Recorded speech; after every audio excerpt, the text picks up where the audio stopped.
All right, you say the World Economic Forum is not in charge.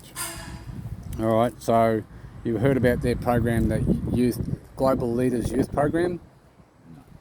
You've never heard of it? Well, the World Economic Forum, the IMF, the World Bank. I mean, there's a lot of internationally focused organisations. I'm not across all of their programs and things, right? Okay. I'm a representative of the federal government. I'm keep busy enough just trying to keep track of all of our programs and all of our initiatives. Well, I think we should have a lot less of them, make it easier to track, wouldn't it? Say again? We should have a lot less of them, make it easier to track. A lot less. Simplify A them. lot less programs and initiatives. Yeah, we'll sign me up for that. All right, now the Global Leaders Youth Program that the WEF has initiated and probably been going for about 30 years now, would have, what do we call it, graduates. And tell me if you recognise some of these names. Jacinda Ardern. Ardern, okay. Forgive my pronunciation. That's right. Justin Trudeau. Angela Merkel. Yep. I can't remember his first name. Macron. Yeah. Emmanuel Macron. Putin. Greg Hunt.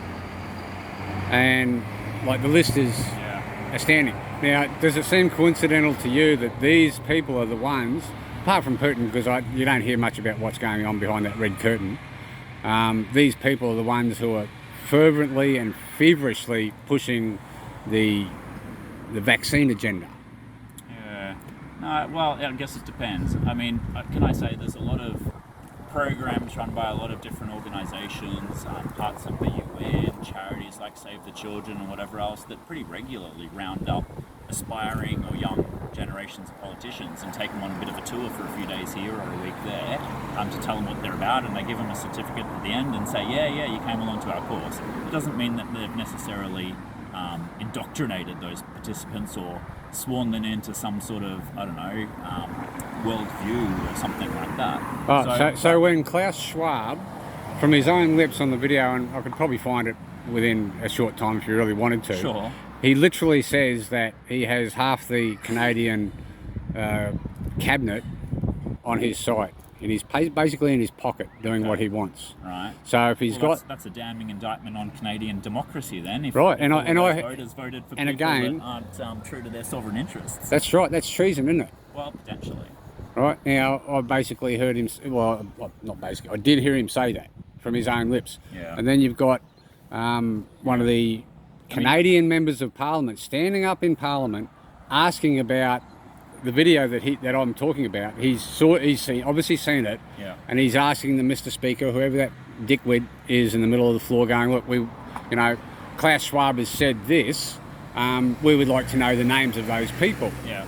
And again, from the other side of the floor, you hear, oh no, that's not a debate. Yeah. No, we're here to debate, topics and issues. Sure. That's not a debate, so they've closed him down. Yeah. Right, now shouldn't something like that, where you're addressing treasonous people, shouldn't that be allowed to be aired? Well, I mean, sure, aired, but the question is, just because somebody says that something happens doesn't mean it's true, or it doesn't mean they didn't embellish. So I guess the point is there has to be a bit of a threshold in terms of what actual evidence there is first before you get too carried away. But you got the words straight from the horse's mouth of Klaus Schwab. Well, I mean, put it this way, right? I've got a constituent who thinks that they're Elvis Presley. Just because they say they are doesn't mean it's true, and we should have an inquiry into whether Elvis Presley actually went missing or not. Yeah, right? There's got to be a threshold. I'm sure Elvis Presley is in charge of the World Economic Forum and has a lot of constituents as his graduates, and of the list I've just told you, and many more in particular positions of authority. Well, what authority though, mate? All pushing vaccines and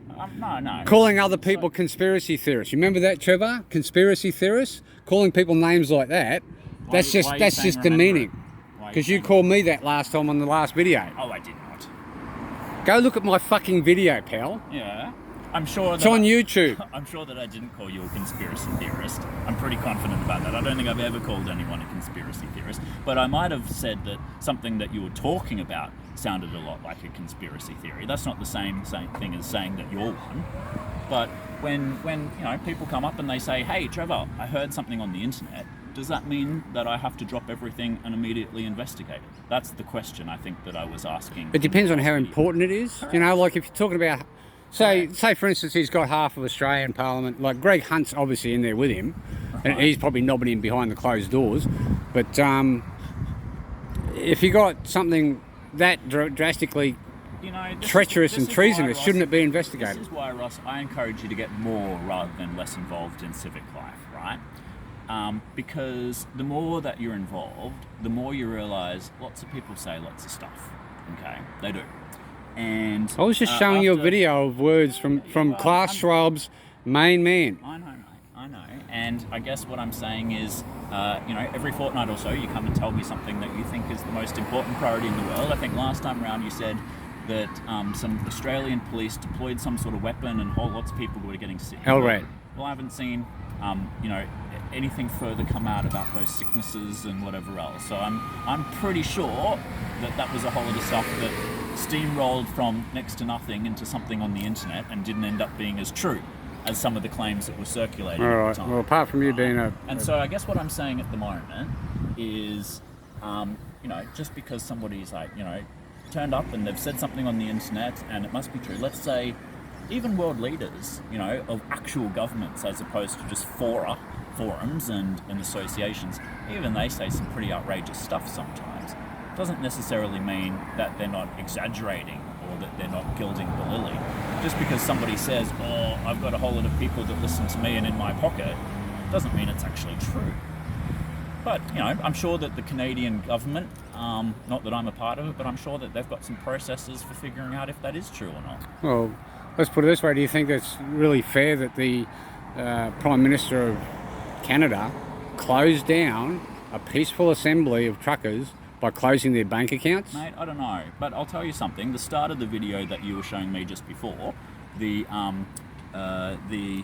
person filming the video started off by describing the Australian Prime Minister as somebody who perpetuates war crimes. Right? That straight away diminished their credibility a little bit in my eyes, because obviously that's just nuts. So what happened? Say hypothetically. Well, no, I mean answer me. No, let me. No, you just had your minute. Okay, all right. No, so hypothetically, say if it turns out that these vaccines actually do cause more harm than good. Right. And the science was already out there and Scott Morrison knew about it. Mm-hmm. Wouldn't that be perpetuating something that's wrong and it could almost be counted as a crime against humanity if he knew it?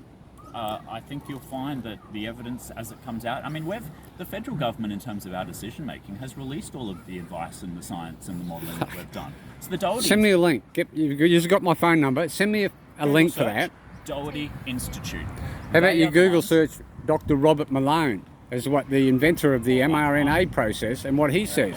You've mentioned that to me before, but I'm here responsible for what the federal government decides and what the federal government does. And so what I'm telling you is that the Prime Minister and the Health Minister and the people who are making decisions in the federal government have actually put out a fair bit of modelling, expert advice and science around the decisions that we've made.